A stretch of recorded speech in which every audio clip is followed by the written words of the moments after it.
Lions Rock Productions. This is Jay This Moore. is Greg Proops. This is Jordan Harbinger. This is Dexter from The Offspring. This is Nathan This is East. Sebastian Younger. This is Rick Marotta. This is Stuart Copeland. This is Mick Gillette. This is Andy Summers. Hey, this is Skunk Baxter. This is Gabby Reese. This is Rob Bell. Hey, this is John Leon Guerrero. Hey, and this is Pete A. Turner. I'm Tom Colbert, and you're watching the Break It Down Show. And now, the Break It Down Show with John Leon Guerrero and Pete A. Turner. Man, I love doing this. I love being able to talk with Tom, the Case Breakers. Of course, also going to pop into the big screen here. My former commander in Bosnia. This guy commanded a bunch of counterintelligence agents in a deployed zone, which is about as hard a job as a commander can get handed. Plus, our unit was so screwed up. It's so in so many ways. But I love being able to do this. I've known Erik now, Erik, it's 25 years since we first interacted, and we've done, 10 plus episodes of the Break It Down Show. It's always great to have you on, and I can't wait to talk about DB Cooper. Absolutely. And and I had more hair there and you had less. So it was all works out. I did have less hair.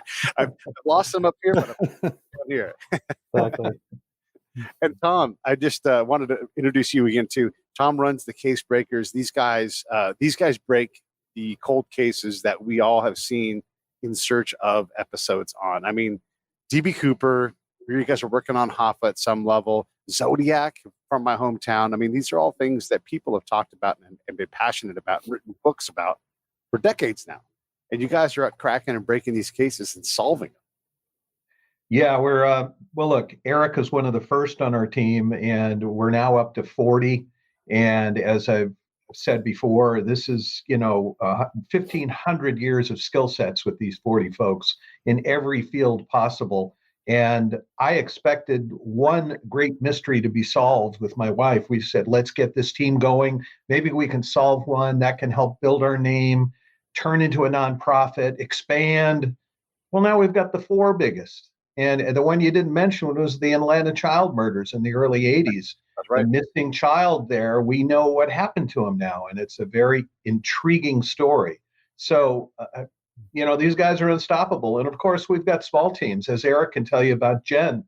Why don't you go into that, Erik? Talk about why we're focusing on small groups going off on cases too.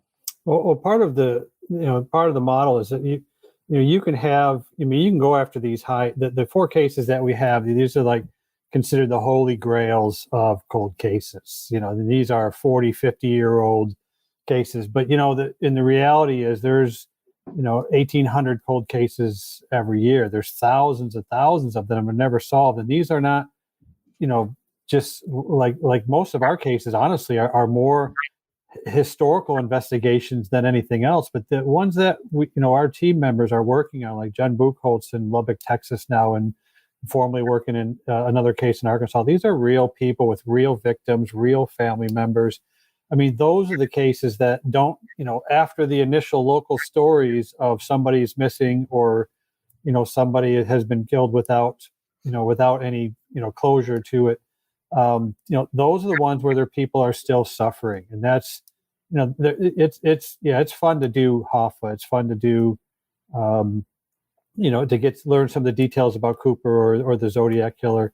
That it's, what you're really there, the real purpose is that there are still people suffering. Even the Atlanta child murders, there are still people suffering from that case. And that was 41 years ago.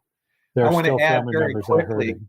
I want to add very quickly, Erik, we also have a wonderful guy named Bill Proctor, who has a former cop, former journalist. And what is he doing now? He's going after those that are wrongly in jail.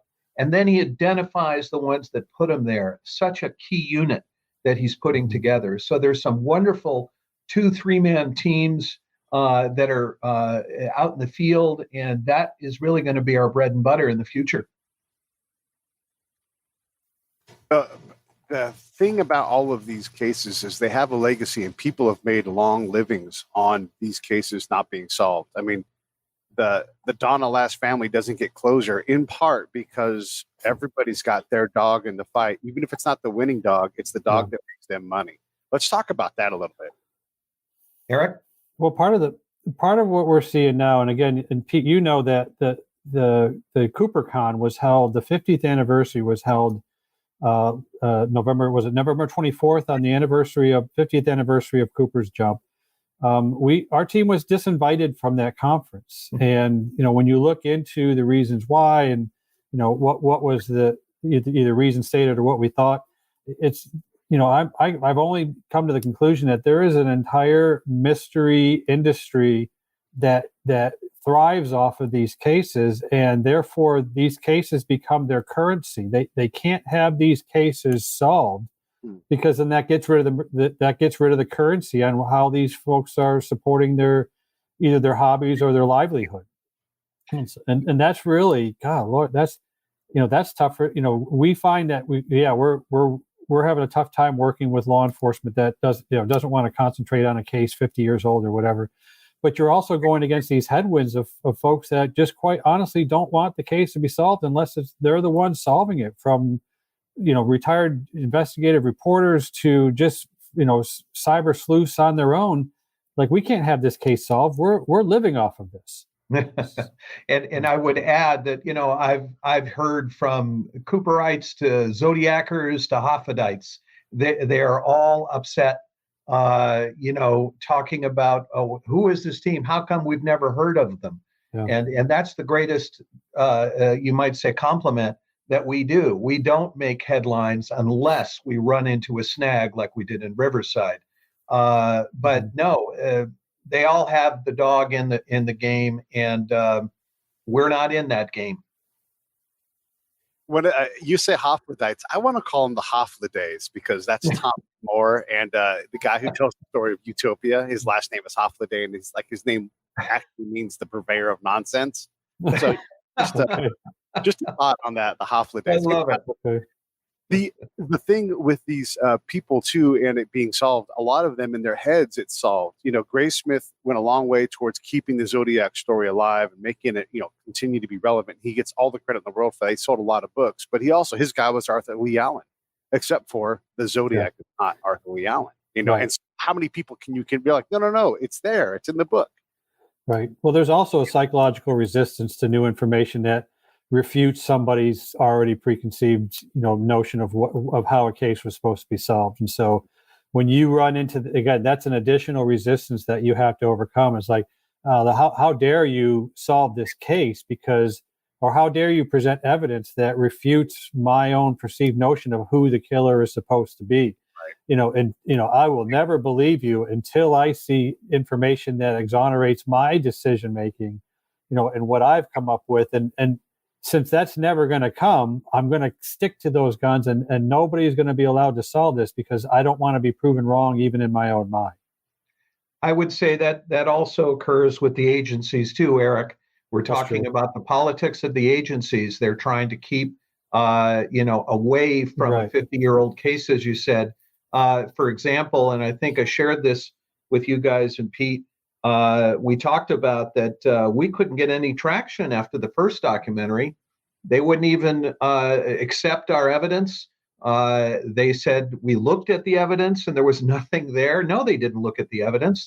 They shut the door on us. And we have the number one book that has had not one book review, but word of mouth. It's had over 100 5-stars. It's because the FBI has shut down the video stories that have been shot. 4 of them were spiked for the national networks. Our AP articles were spiked. Nothing aired, and it's all about ego, and the department's looking good. There's a lot of truth in that. A lot of different industries. I know my brother-in-law Steve here. He said the pharmaceutical industry. Where you've got things. And also the other ring that you kind of talked about earlier, Tom, was the who were the case breakers? And in our field, this entertainment, this media field, I can do all the great content I want. I mean, look, I've got you guys on this show, talking about the biggest cases of the last 50 years and breaking them, but I'm not allowed to be in the front of the line. I can say no thanks to Fox News, no thanks to CNN, and what gets pushed in front of me on YouTube is more Fox News than CNN, right? Mm-hmm. So if you have good content, you can't know about me because I'm not allowed in the front line of the marketplace. And not because of quality of content, because of the revenue that you generate by selling all of this misery and everything else. So it's a big problem with trying to get to the truth. Right. Yeah, exactly. And I know Erik can play to that call too. Go ahead, Erik. Well, I mean, it's like, what are you doing solving this problem? We're living off of this problem. We have to have this problem. I mean, it's more than just the pharmaceutical industry that does it. There's any industry that involves that is there to combat a wrong or an evil or a slight or whatever. That wrong or evil becomes the currency that they need to have continually. And that's, and I hate to get into the wade into the political piece about this, but that's part of why there's so much, we still have continual racial animosity. It's just, there's certain elements that need to have that stoked up. And so our media is going to do its damnedest to make sure that keeps going, because what does that do? That gets viewers, that gets pieces. And same thing with like CooperCon. Why would you ever want to invite a team that was going to come up to the 50th anniversary of CooperCon and say, hey, you don't need to have these anymore. We've solved it. And that's just like, well, these guys just ruined everything. So, it goes well beyond the solving of the crime itself, and it becomes the industry and the business process that now thrives off of it. Yeah, exactly. I want to ask, because I know, Tom, on your side, with the reporting side, you can send in a Freedom of Information Act request, a FOIA request into the CIA, FBI. And Erik, about classifications, especially things that are CI and they're compartmented. And so someone who is working for the CIA, like Rackstraw, there must be a mountain of paper about operations he did. How come we can't get access to that? Is the time not passed, or is that not a viable path? One of the problems you run into is, if you're, classified operations, the default timeline is 50 years from the end of the class, and that's automatic declassification. Now, that's unless somebody with declassification authority either steps in and says, no, we're going to make that longer, or we're going to make it shorter. So if nobody touches an operation, now let's talk it in terms of Air America, where we know that our guy, Rackstraw, flew for Air America on the side as a side mission while he was in Vietnam.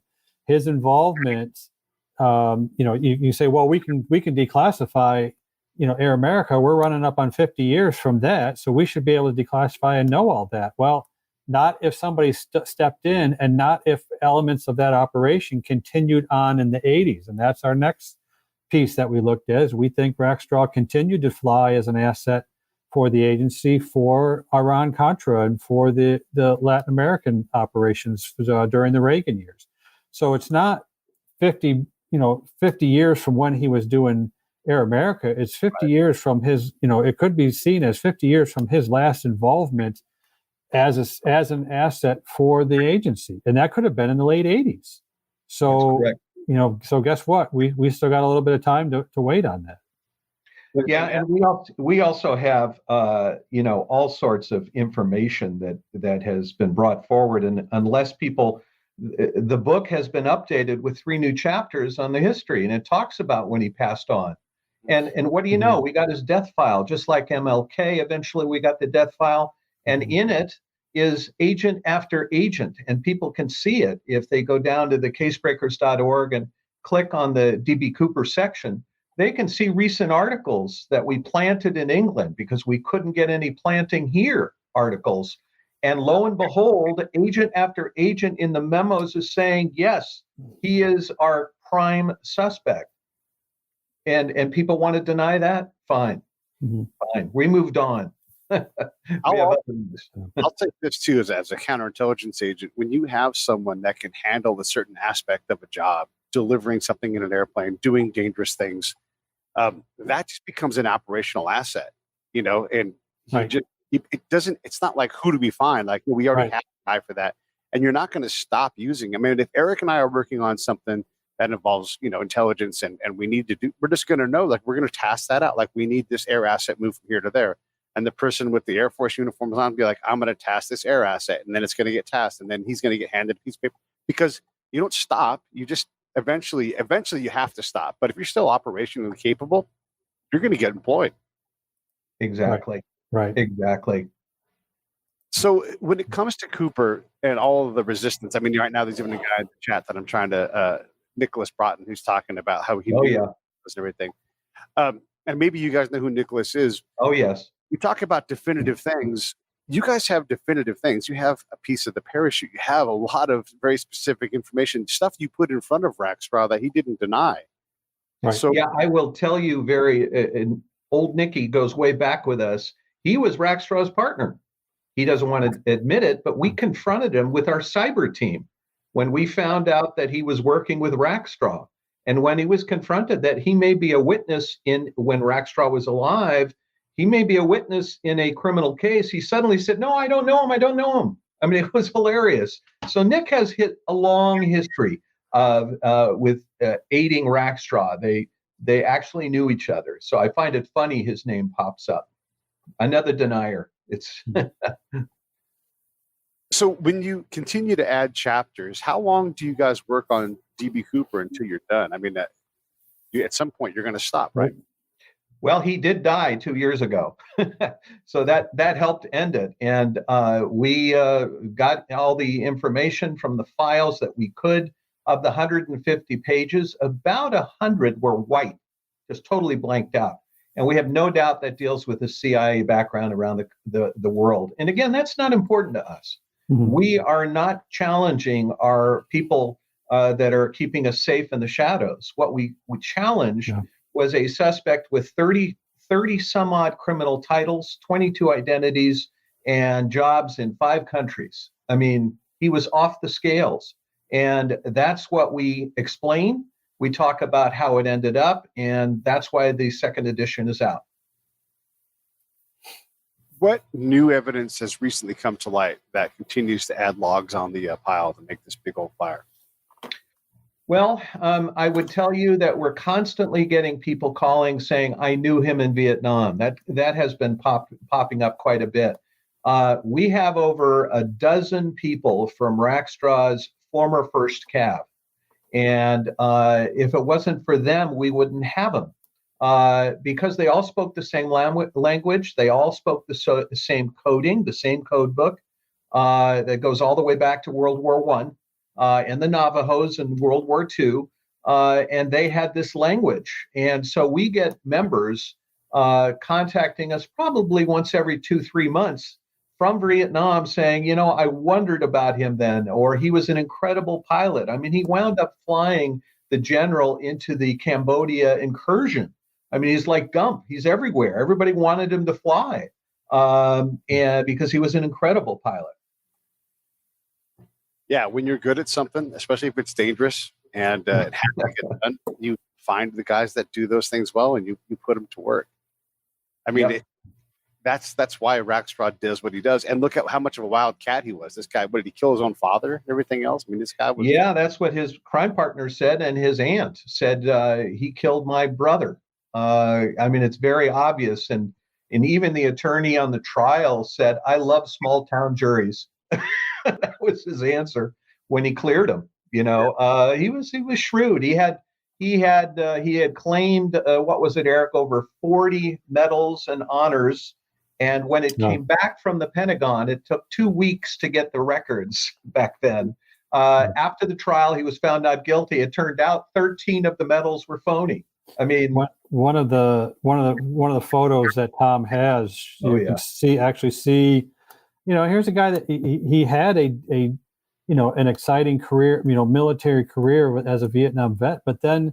One of the last photos of him in uniform is an official photo of him posing with stolen valor as a lieutenant colonel rank, with all these medals that we went back and checked through. It's like he didn't earn this, he didn't earn that. That's not, that's not correct. And he dang sure was not promoted to 05. There's nothing in there of that. And again, why would you need to do that when you already have a decent track record of military service, except for the fact that you still have that narcissistic personality trait where you have to inflate yourself more and more. And that's why, again, when you look at the entirety of Rackstraw's life, you find that the hijacking and the time as the one DB Cooper event is just one event of an entire life of grifting and scams and and deals that he's making, that really is a way of him, of a personality trait of somebody thinks that society is beneath me, and if I'm going to live the life to take care of number one, I'm going to do everything I can to, who cares what society's rules are? I'm going to cheat and steal and do everything I can because, damn it, I deserve it and I'm better than that. And so it all fits within that, a narcissistic sociopath personality. Do you guys have a profiler on the staff that looks at things like this? I mean, when you talk about this guy, I think robbing an airplane and jumping out, that seems like nothing in this guy's career. It's like the 15th coolest thing he did. Well, there are actually two people that fit that. One is his former lieutenant colonel, who brought him on after one of the high-tech choppers involved with triangulation, the early days of triangulation.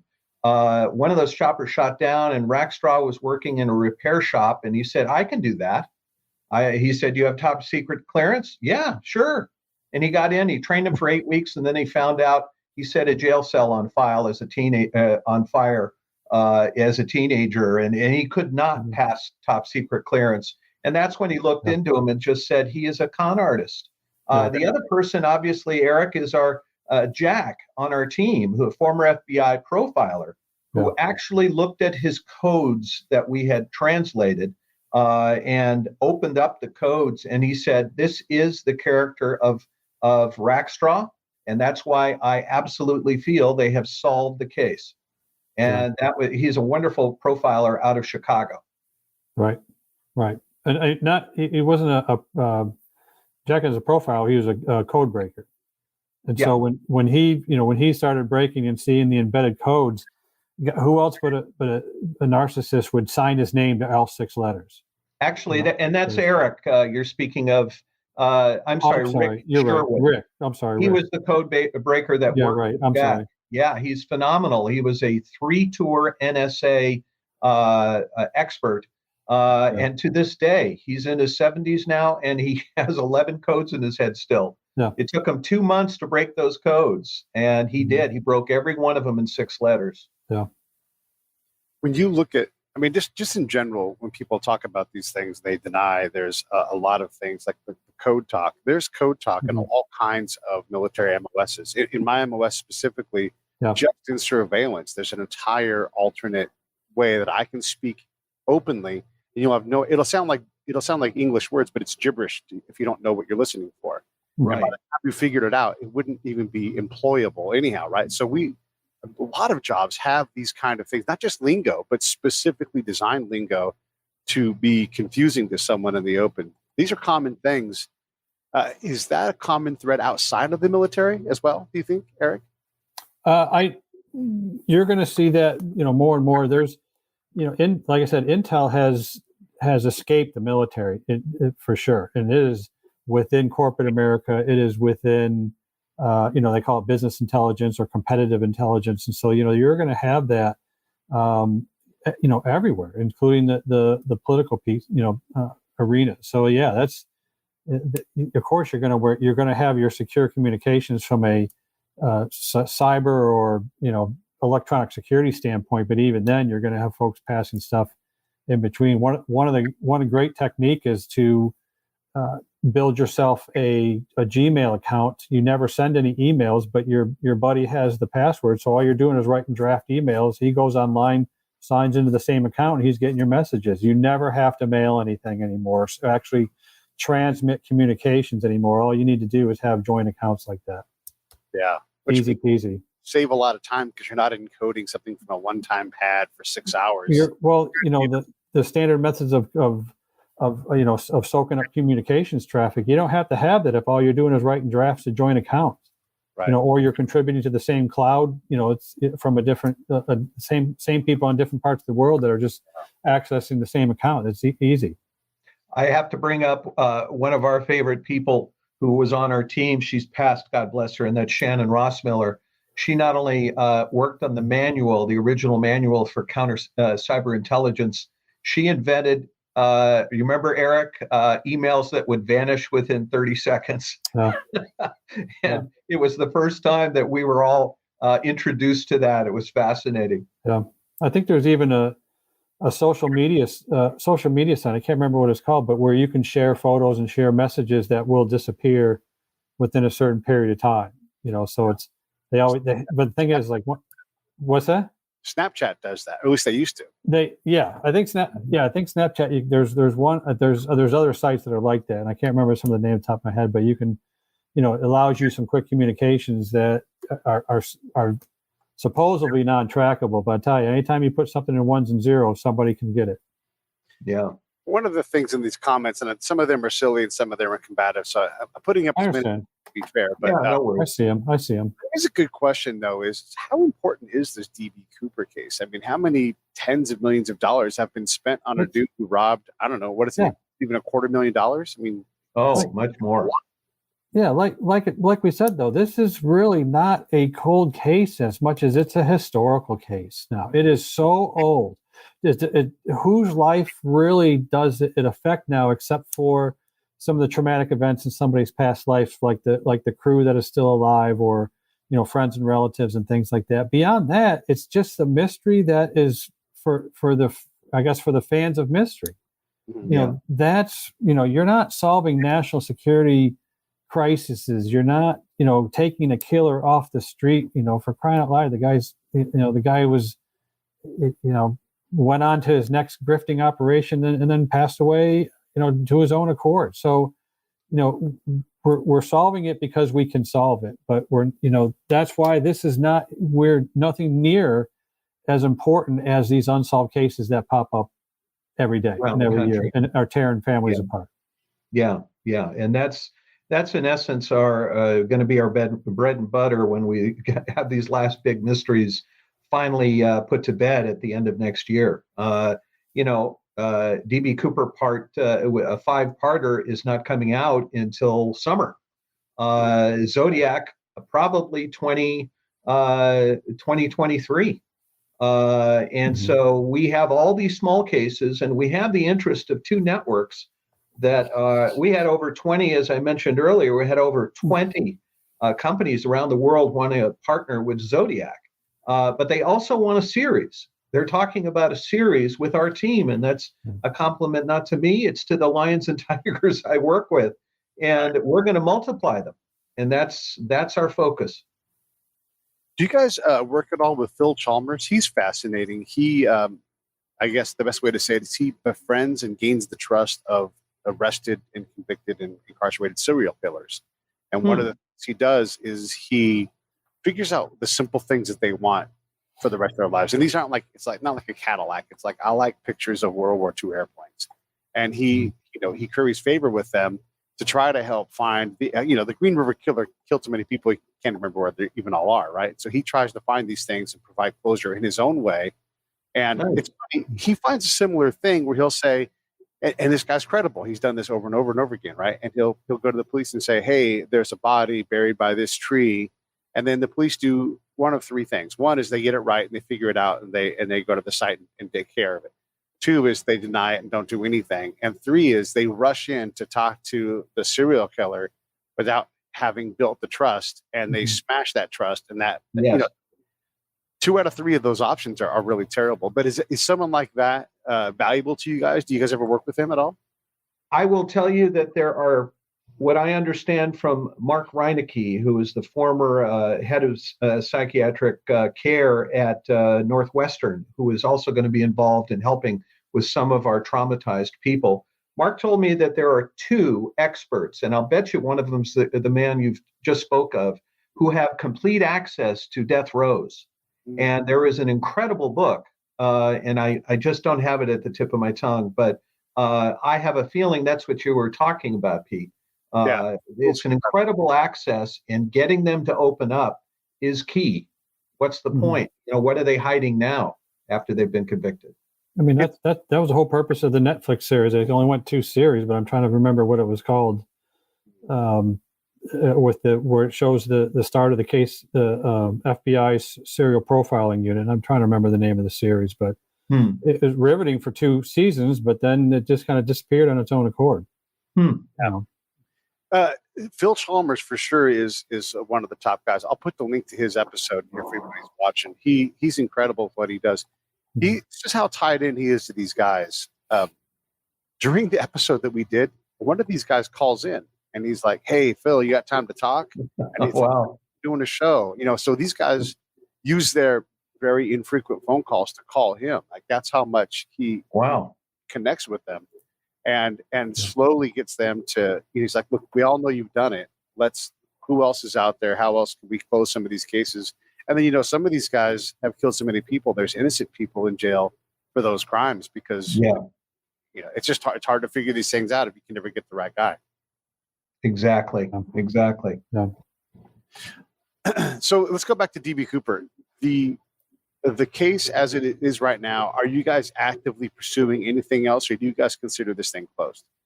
Well, I can tell you up front that we have had several developments as part of the second doc that's coming.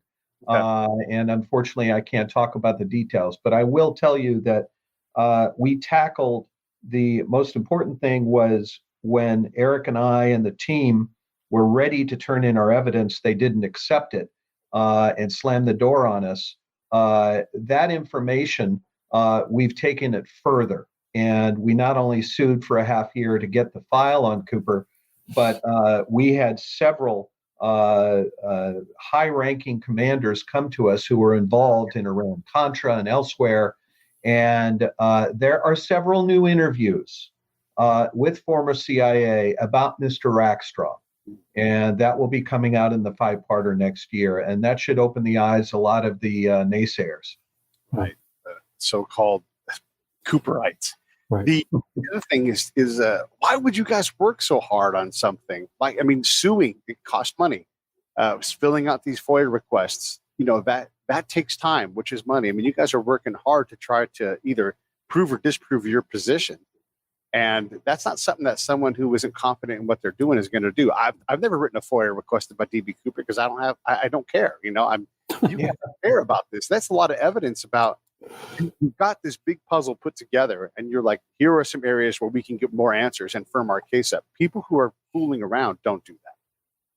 Well, I would tell you that Erik and I are driven, and most of the team that I know, look, I've only met a third of the team. They have the passion is the same between Erik and me and Jen and all the others and Bill Proctor. We all want to get right what's going wrong. And the nice thing is they can do it from their lazy boys, their golf courses, and their fishing boats. And that's how we're getting the information. So absolutely, it costs money. And that's one reason we were planning to go to a .org, and we are now a .org.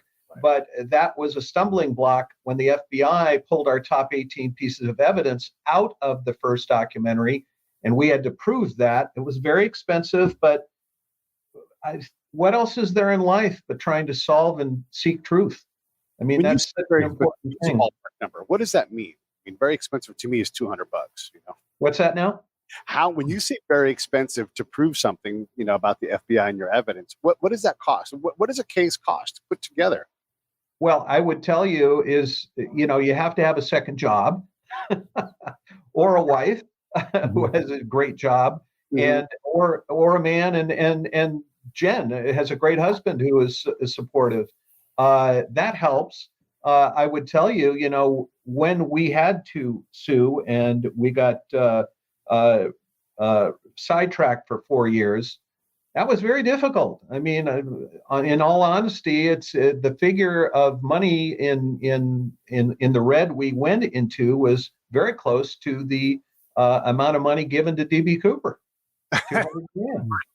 And so we're fortunately in a better situation now, but it was a very difficult thing. But Donna and I looked at each other, and I married one of the heroes of my stories who has an incredible sense of justice.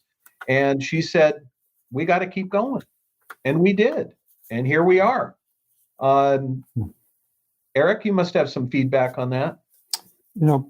Part of it is it's not so much from the members of the team. Tom has shouldered a lot of the of the as the team lead, the lion's share of it. But really, for everybody else, it's how much time do you have available to sacrifice? I mean, it's just besides working, your 40 plus hour a week job. My wife keeps saying Erik has 4 jobs. He works his day job. He's writing his he finished his and published a book. He's marketing that, and he's working on this case breaker thing, and that's taking the available time. I'll tell you, if I was earlier in my life when my kids were living at home, or all the involvement I had in good Lord, Boy Scouts and schools and athletics and all the things that you're doing to help raise kids, I wouldn't have time for any of this. Sure. Yeah. It depends on the time of our lives, and we have a rule at the Case Breakers, and that is real life first. And we're willing to wait when they can join us, whether it's sickness or a family issue. I just noticed somebody on the website talking about why do you prevent Case Breaker members from talking? Well, we don't go to the cameras unless there is a problem, number one. And number two, we make our money back with the docs. So we're not going to have all the Case Breakers on the air. There's also a simple answer in terms of unity of effort in one voice that every organization has. Last thing you need is somebody that says they're on Case Breakers going on causing a problem that's a liability issue. Right. And then just, hey, this guy, we had him on our team, but then he went off and said all these things that are slanderous and libel, and now we're being sued because this guy has no fire control on his mouth. Yeah. And that's every organization has that. I don't think I've been in one that does not. I mean, even coming on today with my the new company I work for, I went and got permissions and guidance and made sure everything was good to go before I did that. And when I was looking for another very small company called a small business called Lockheed Martin, there was no way I would have been able to get on any of these because their controls are it's too much of a financial risk to have from members of the company, especially if you say you're representing their company, which I'm not. There's all kinds of problems with that, and that's the last thing you want is folks is going out. So it's more of a control issue and more of a liability issue than there's no such thing as freedom of speech in the court when you're being sued for libel and slander. So and I will say that look, I've never been sued in 40 years. I'm meticulous, and I bring on team members that have that same philosophy and record because look, we don't always agree. We have wonderful stormy discussions among the 40 when it comes to evidence, and we fight back and forth. But that's the whole point. That's why this team succeeds, because we eventually come to the truth. One of the things I would say too to Darren, and this is with all respect to Darren, you guys are on an independent podcast right now. I mean, it's not impossible. That's true. Right.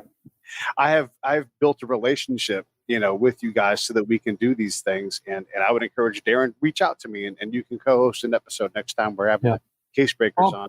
We can go that route. And most of our teammates are, by nature, the guys who are doing the investigative work and have done it for decades and decades. Most of the folks are introverted anyways. And says, especially, anybody that's served time in the government military, you've been pounded in the head with training every year. It's just that going into media is a sure way of screwing your career. Yeah. So if you are going to be on anything, you have to be very careful. I'm very reserved in everything I say on any channel, including Pete, who I've known for 25 years. It's just there's things you say and there's things you don't say. We have spokespeople for the FBI on our team, 10 members. Yeah. We have them for the field teams. There are about a half dozen, Erik being one. We call them the Talking Heads, and it's not my favorite band, but actually the best people on our team who really can lay it out clearly. And that's important for every company. It's a big puzzle, again, to explain all this stuff. We talk about Zodiac. You guys have new information about Donald Last that nobody else has had. And you guys have places where you can apply your skills and try to expand that and prove or disprove theories and everything. There's a lot that goes into that. And I guess this brings us back kind of almost to the beginning when we were talking about these cold cases. And we've covered this before, but I think it's important to kind of go through it again. How many man hours does it take to crack a case? And you guys sometimes have to wait 4 years on legal things, and the system doesn't have time for that. It just works on it as long as it can. But it's taken you guys thousands of man hours just to get to where you are with DB Cooper. And what organization could put that much effort and money and time into something like that? Eric? One that's an active law enforcement? None. It's nowhere near. Again, it's like set your priorities. You want to go after some old dude that passed away 2 years ago that didn't kill anybody, that only stole $250,000, or do you want to go after an active missing child, or something that's for a case that's more recent where the families who has assets to devote it to that? And that's really one of the strengths behind the model that Tom put together. Is he's relying upon experts who are seasoned enough and they have the time available. These are folks who are retired, and you still have the mental acuity and the skill set, but you're not necessarily tied to having to work these other cases for a full-time job. And so you have to have the right, just like the book I put together, you got to have the right combination of the data and the tools and the people and the processes. This is a type for cold case that's different than an active police force that's working gangs, or somebody who's doing cyber defense or whatever. When you're putting people into a group, into an operation specifically for their skill set and specifically for their ability to work a different type. Cold case is a different type of process than an active case. Eric, would you mention the name of the book? I didn't hear it. Well, it's Intelligence Operations on Understanding Data, Tools, People, and Processes. That's the book I published in 2020. And it's the first of its kind. It's essentially a guide for all these organizations that are starting up intelligence operations, but really have to know that the soup to nuts of what do I need in terms of personnel, what do I need in terms of processes, and how do I develop that kind of thing. I'm going to counter my kids now. I'm going to say there's no app for that, Eric. What's that? There's no app for that. No, and there's not going to be one right now. So. Here's the link to Erik's book right there if you're into it. It's heady. So if you want to learn about intelligence operations, you're going to have to either come in with some knowledge or be willing to expand your brain. I've read that book, and you're right. It's on the money. How do you put a guy like me to work in an intelligence operation? How do you gather these assets? It's excellent, Erik. You've done a great. The feedback I've gotten has been very readable, because there is stuff on there is doctrinal stuff, joint publications from the Department of Defense, and that's some of the most dry and boring stuff you've ever had to go through, and it doesn't apply to anybody. So it's this was really more for, and I'll give the example of one of the organizations that came to us when I was training, is we had a no kidding company that was in the entertainment industry. It rhymes with it rhymes a lot with Disney. So these guys think about the business case for them. You want to go to the Magic Kingdom and have an absolutely wonderful time and forget about the rest of the world and the attention to detail.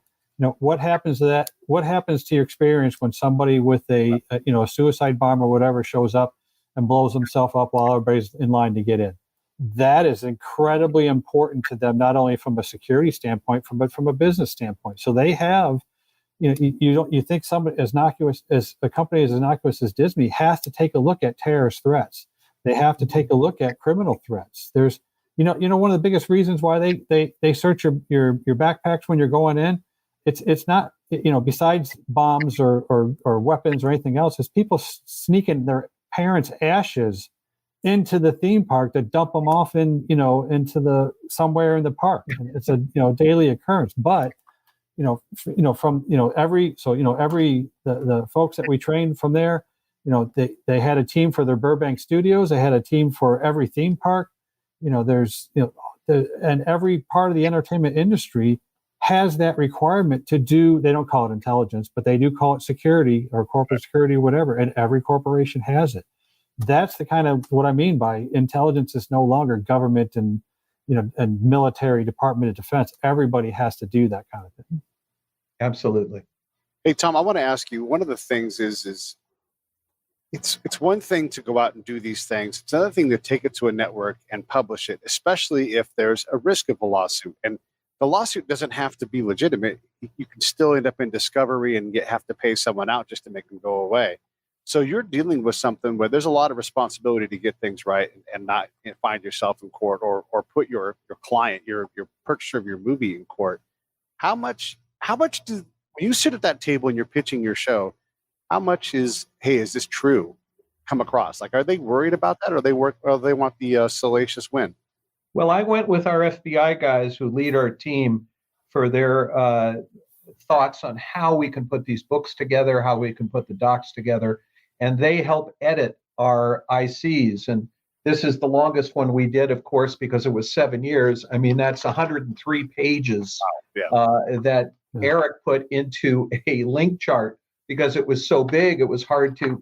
But the timeline is what they told us is the key.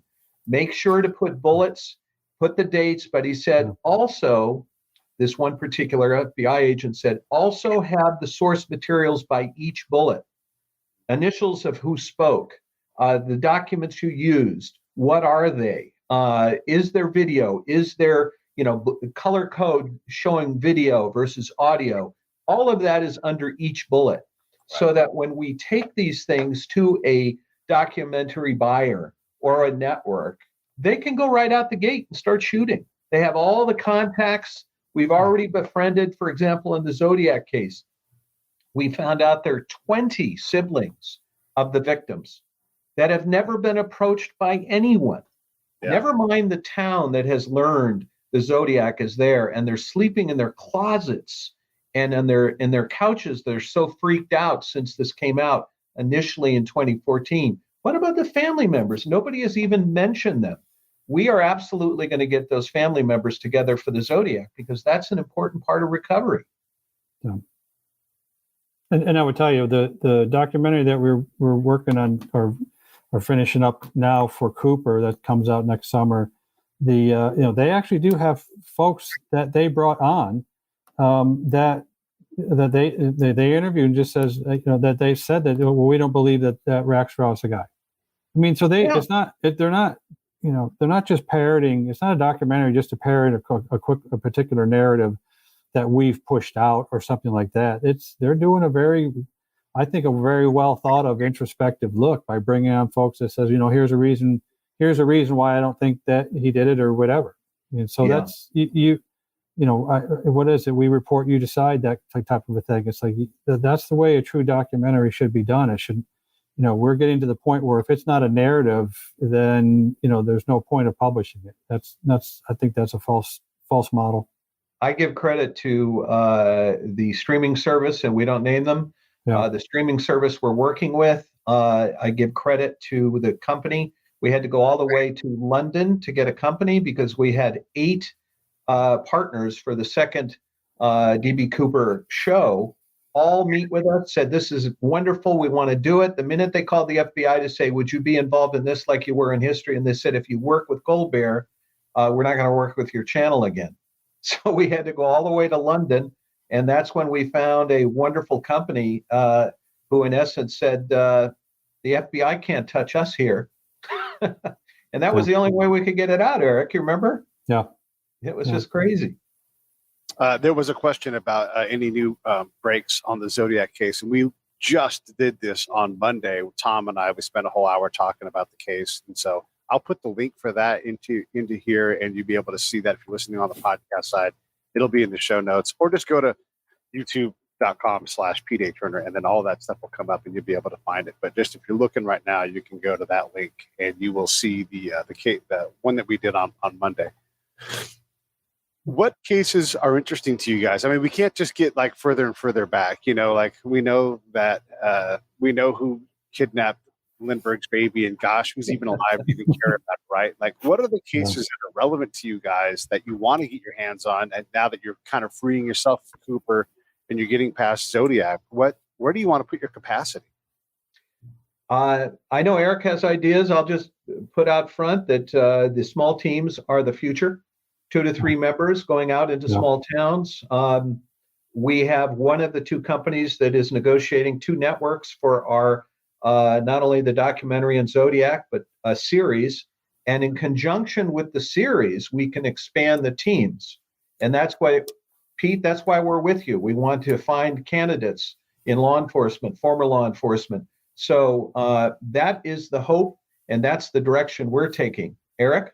I mean, I think along the same lines of Tom is it's really more of building a model so that what we've done on this team for these high visibility cases can then be recreated across every state. And that's, I mean, personally, as I work these different cases, always in the back of the mind was one that is personal to me, is a friend of mine and a former work colleague that I've known for, also for 30 years, that recently suffered a family tragedy that has no closure to it. And, with multiple fatalities and that kind of thing. And, I think of my friends, and just the suffering that he's gone through and what I wish I could do, if we could put the right assets to it. But again, once it's gone cold, there's not much you can do, in terms of law enforcement then has to go to the next thing. Is like, okay, what's an active case where we can really do something about?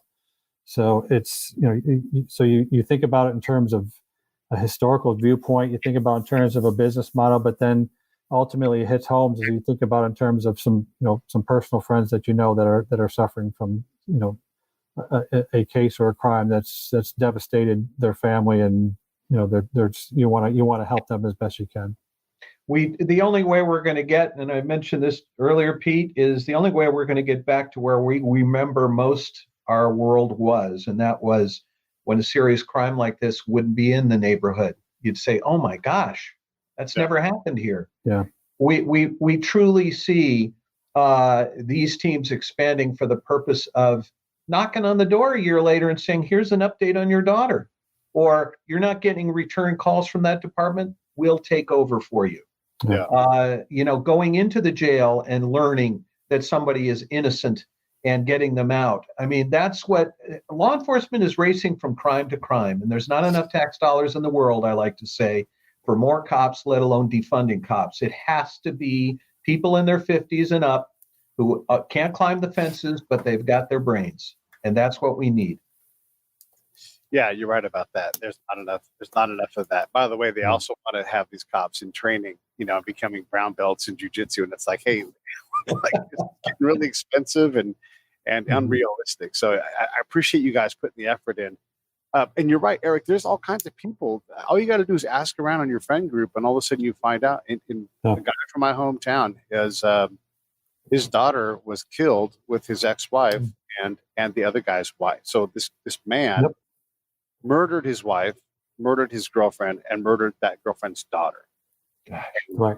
We don't know where the guy is. We don't, and that's the assumption, right? Because we haven't been able to close the case because the guy's on the loose still. So it's everywhere, it's all over the place where someone or someone know's relative had their brains bashed in by somebody, and we just don't know what happened. And there is no clue.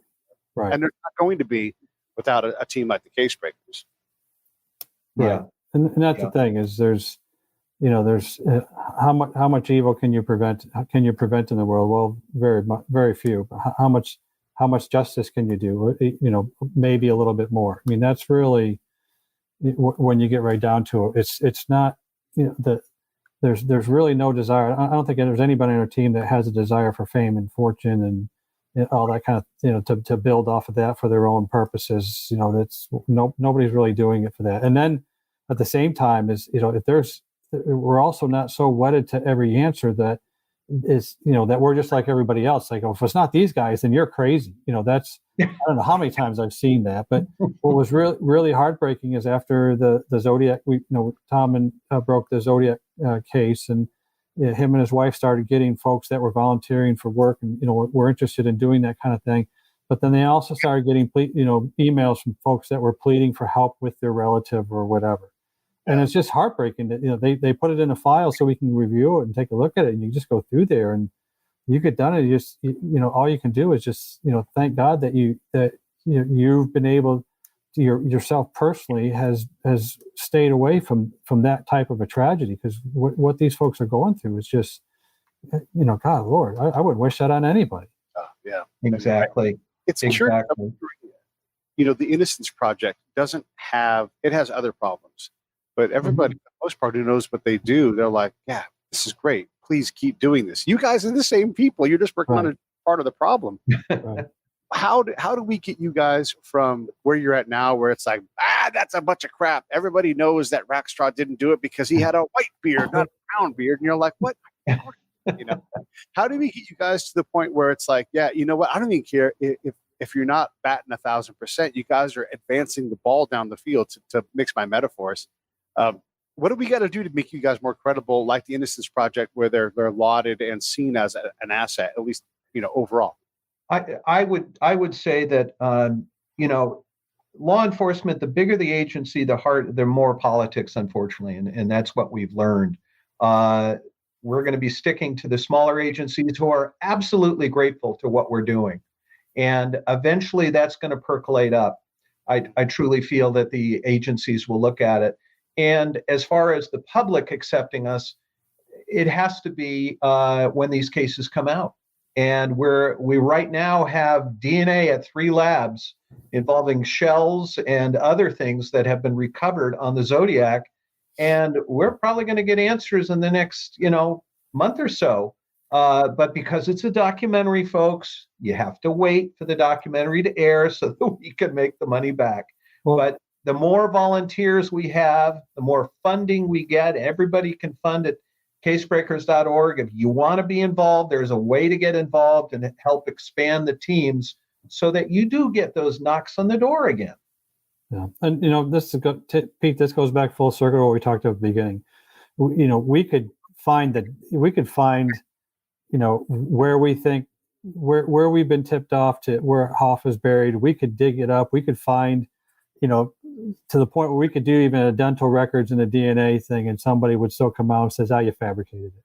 Right. It's just there is, we've been doing this long enough so we know that there is just no pleasing some folks, and you're going to get some folks to do it just to be trolls, and some folks who just they've already had their decision made up and they've done an extensive amount of research. The last thing they want to do is to see the teacher's edition and say, oh my God, I was wrong. Nobody goes back and says, man, I ought to fix the way I did my thought process. It's like, no, you're an idiot.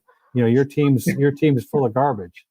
That's an easier way to handle that. So you're never going to get everybody. You're like, yeah, well, your link analysis is wrong. Right. We all have to have thick skins. Obviously, that's what we learned. And I'm the son of a shrink, and my dad he taught all 7 of us, we're here to help others seek truth and bring joy. And I do all of that. I'm the joke teller. My brothers hate me because I can memorize jokes. But that's what keeps us going, and we keep our eye on the ball. That's all we can do. Not any good jokes, but you memorize them. Occasionally. I save the good ones for my friends, Erik. I see. Me too. I'll have to watch out when one comes across. Everybody should check out casebreakers.org if you want to be involved, if you want to help. Look, if you disagree with these guys, why don't you get a hold of them and say, hey, let me help. Let me be, because you need voices of dissent. They need that kind of stuff. So if you want to be involved, if you're not going to be involved with Zodiac because it's basically done, you can be involved with something else that's coming up and everything else. I'm curious what you guys think on, right now we're in an era where if a DA comes in and is very pro DNA evidence, they'll lean on it hard and they'll crack old cases with DNA. At some point, I would imagine that we could put DNA into a public space where you can run other analysis up against this existing DNA, list of clients. California basically has DNA on every inmate, even ones that are dead. Right. There's a lot of medical privacies and restrictions that make that impossible. I mean, there's, and we have 1 or 2 labs that have access to CODIS, for example, the bank for DNA, and they can check things out because they're active law enforcement and they feel it's important on a 30-year-old case. We are getting into the field. Right. And you can link someone who's 2, 3, 6, spots removed in, say, the Ancestry database. Yeah. You go, okay, we know we're in the right family tree, and then pursue it that way. But again, that's like Tom said, you have to work within the law enforcement community on there, because you've got to get into the realm of organizations and agencies that have the responsibility or the authority to protect personal PII, personally identified information. And on the medical side, that's a huge deal. Once that slips out into the commercial industry, there's so many nefarious actors like, well, I can use this, I can pull this guy's DNA and I can use it for all kinds of fun stuff. Yeah. And look, people say, well, how does this team get access? Well, it started with me with 17 years at CSTI, California Specialized Training Institute. And that's where I got the team started. We got FBI guys, we got intelligence guys, and they're my students. And we have about 4,000 students around the country. So between the team and my students, we can have a friendly conversation with any police department in the country.